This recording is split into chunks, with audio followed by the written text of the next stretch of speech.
A ver, ¿cómo es que podemos estar seguros, pero de verdad seguros, de que algo en matemáticas es cierto? No es una cuestión de fe, para nada, es una cuestión de saber. Hoy vamos a meternos de lleno en esas herramientas que nos permiten construir el conocimiento más sólido que existe, el del pensamiento lógico matemático. Para entender cómo se llega a esa certeza, vamos a hacer un recorrido bien claro. Primero lo primero, hay que ponernos de acuerdo en el lenguaje. Después, algo clave. Vamos a separar lo que es verdad de lo que podemos saber. Luego, veremos los métodos, las recetas, digamos, para pasar de la duda al conocimiento. Y al final, ojo, veremos cómo la lógica a veces nos da unas sorpresas tremendas. Bueno, ahora sí, entremos en materia. A ver, antes de poder probar lo que sea, lo más básico es tener un lenguaje común y súper preciso. La lógica, en el fondo, de eso se trata, de poner las reglas de cómo hablamos sobre las cosas. Es el paso número 1 fundamental para no terminar hablando de cosas distintas. Y aquí aparece un concepto que suena complicado, pero para nada lo es, el metalenguaje. Pensemos un segundo.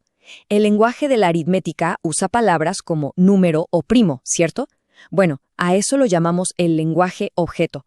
Pero si queremos analizar si la frase el 2 es primo es correcta o no, necesitamos otro lenguaje para hablar sobre esa frase, y ese es el metalenguaje, que usa palabras como proposición o verdadero.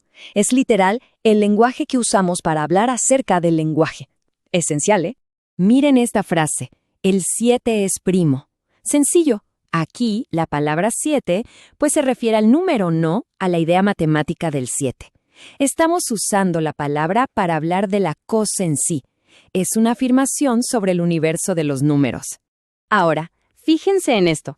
El foco es totalmente diferente. Aquí no estamos hablando del número 7, para nada.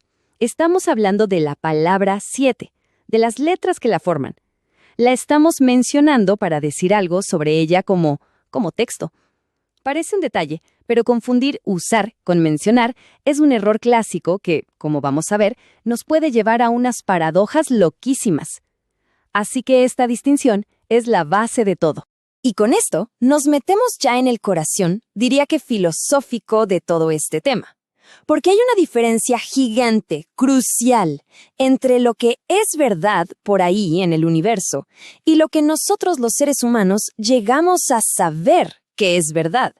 No son la misma cosa, son como dos mundos paralelos.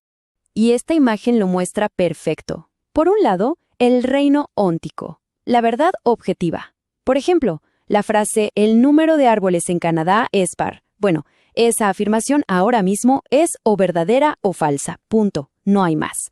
Pero por otro lado, estamos nosotros en el reino epistémico, el del conocimiento humano. Y la verdad es que no tenemos ni idea, no lo sabemos. La realidad existe por sí misma. Nuestro conocimiento sobre ella es otra historia. Y justo en ese espacio, en esa brecha entre lo que es verdad y lo que sabemos, ahí es donde vive la hipótesis. Ojo, una hipótesis no es un invento cualquiera. Es una afirmación que sabemos que es o verdadera o falsa, pero que todavía no hemos podido comprobar. El gran juego de la ciencia y las matemáticas es justamente ese, agarrar esas hipótesis y arrastrarlas al lado del conocimiento. Entonces, la pregunta del millón es, ¿cómo cruzamos ese puente? ¿Cómo hacemos para transformar una simple hipótesis en algo que sabemos con certeza? Bueno, aquí es donde la cosa se pone interesante, porque es el momento de hablar de los métodos, de las herramientas superpoderosas que hemos inventado para hacer justo eso. Vamos con un ejemplo que parece una locura. Hay al menos 2 personas en Nueva York con la misma cantidad de pelos en la cabeza. A ver, ¿cómo se comprueba eso? ¿Nos ponemos a contarle los pelos a millones de neoyorquinos? Suena imposible. Pues no. Con el método deductivo podemos resolverlo con certeza total. Y lo mejor de todo, sin tocarle la cabeza a nadie. Y aquí está la magia de la deducción. Es increíble. Partimos de cosas que sabemos que son verdad. Premisa 1, una cabeza humana no tiene más de 1 millón de pelos. ¿Estamos de acuerdo? Premisa 2, en Nueva York viven más de 5 millones de personas. ¿Ok? Bueno, la lógica es aplastante. Imaginen que el primer millón de personas tuviera cada una un número de pelos diferente. ¿Qué pasa con la persona 1.000.001? Pues por fuerza tiene que repetir un número que ya existe. ¡Pum! La conclusión era inevitable. Es el famoso principio del palomar. Si tienes más palomas que nidos, al menos un nido tendrá más de una paloma. Caso cerrado. Ok, ahora vamos con otro método, uno de mis favoritos, la prueba por contradicción. Se le conoce también como método hipotético deductivo, y para entenderlo, nada mejor que la famosísima paradoja del barbero. La hipótesis es simple, este barbero existe. Así que vamos a hacer un juego, vamos a suponer que es verdad, vamos a creerlo por un momento y ver qué pasa. ¿Me sigue? A ver, pensemos. Si el barbero existe, solo hay dos opciones. O se afeita a sí mismo o no lo hace. No hay más.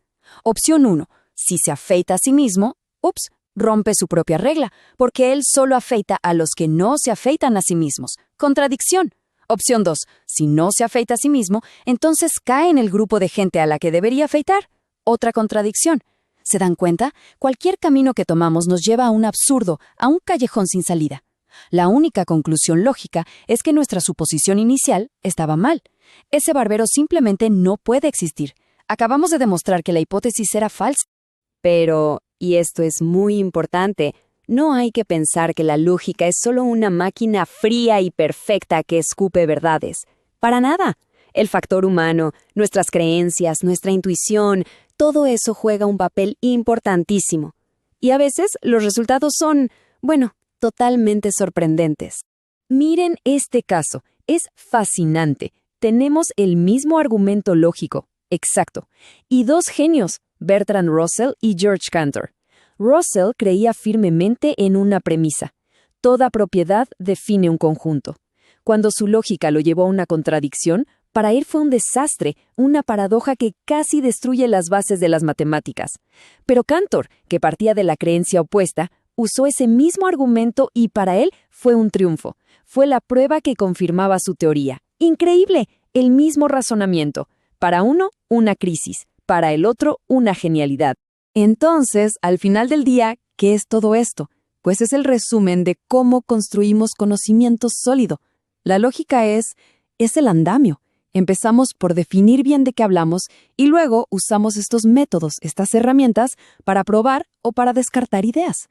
Es el camino que nos lleva de una simple creencia personal a una certeza que todos podemos compartir. Y esto nos deja pensando, ¿no? Hemos visto lo increíblemente poderosa que es la lógica para darnos certezas. Pero, ¿y si estas herramientas, las más potentes que tenemos para razonar, tuvieran sus propios límites? ¿Qué pasa si hay fronteras que ni siquiera la lógica puede cruzar? ¿Qué hay más allá de lo demostrable?